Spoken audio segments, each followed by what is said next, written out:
ঈদ শপিংয়ে এবার বাংলাদেশ থেকে ভারত যেতে না পারায় শুধুমাত্র ঈদ উল ফিতরের কেনাকাটায় সাশ্রয় হবে প্রায় ৩,০০০ কোটি টাকা।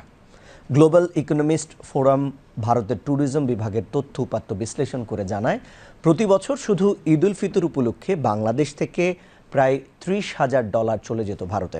ফলে এই সময়ে বাংলাদেশের খোলা বাজারে ডলারের মূল্য বেড়ে যেত।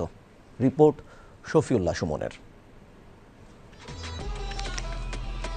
ঈদ সহ নানা উৎসবে ভারতে, বিশেষ করে কলকাতায় শপিং করা যেন অভ্যাসে পরিণত হয়ে গিয়েছিল দেশের এক শ্রেণীর মানুষের। বাংলাদেশের পর্যটকদের কেনাকাটা ভারতের ব্যবসায়ীদের জন্য ছিল বড় পাওয়া।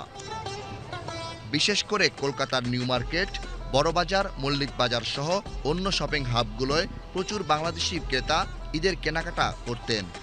এবার সে চিত্র পুরো উল্টো। বাংলাদেশি ক্রেতা না পেয়ে হতাশা ভর করেছে কলকাতার ব্যবসায়ীদের মধ্যে। ভালো, এখানে ব্যবসা भी চলতো, ভালো, খুব ভালো ব্যবসা চলতো। এখন তো কোনো ব্যবসা নেই, পুরো হোটেল আমাদের সালাউদ্দিন টাওয়ার আছে, পুরো হোটেলটা বন্ধ। বাংলাদেশি আবো তবে তো ধান্দা হবে, বাংলাদেশি আসছে না, পুরো ব্যাপার ঠাপ আছে, পুরো রোড দেখে লো, পুরো ফাঁকা আছে, পুরো হোটেল ফাঁকা আছে। বাংলাদেশি তো নেই, আমি করবো কি করবো, আমি বলতো কি করবো। পুরা হালত মার্কেটে হালত খারাপ আছে। বাংলাদেশি আসবে তো হি এরিয়া হিট হবে, বাংলাদেশি নেই তো area flop. Park Street, New Market, Jamuna, all totally পুরা এরিয়া 2 কিলোমিটার এরিয়া পুরা ফাঁকা আছে। এটা এরিয়া ঈদ বকরিদ নেই, এটা area Bangladeshi. All total depended for Bangladesh. প্রায় গেস্ট হাউস 25 থেকে 30টা গেস্ট হাউস বন্ধ হয়ে গেছে, ভিসা দিচ্ছে না ইন্ডিয়ান গভর্নমেন্ট।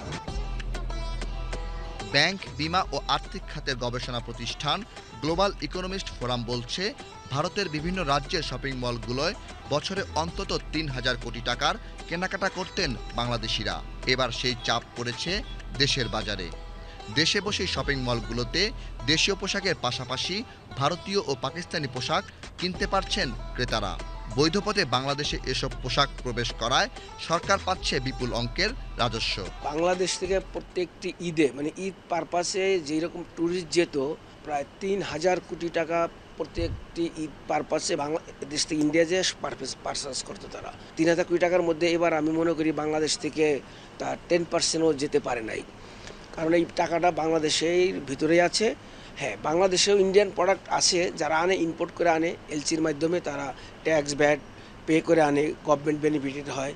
এখানেও লিগ্যাল ওয়ে সেল করলে একটা ট্যাক্স ভ্যাট দিতে হয়, তাতে দেশের টাকা দেশের ভিতর আছে। বাজার বিশ্লেষকদের মতে, বিগত ১.৫ দশকে কালো টাকার প্রভাব এতটাই বেড়ে গিয়েছিল, কে কোথায় অর্থ ব্যয় করবে তার একটি অসম প্রতিযোগিতা তৈরি হয়েছিল। ওই সুযোগটি পুরোপুরি কাজে লাগিয়েছিল ভারত। তারা বাংলাদেশিদের সহজ ভ্রমণ আর কেনাকাটার সব পথ খুলে দিয়েছিল।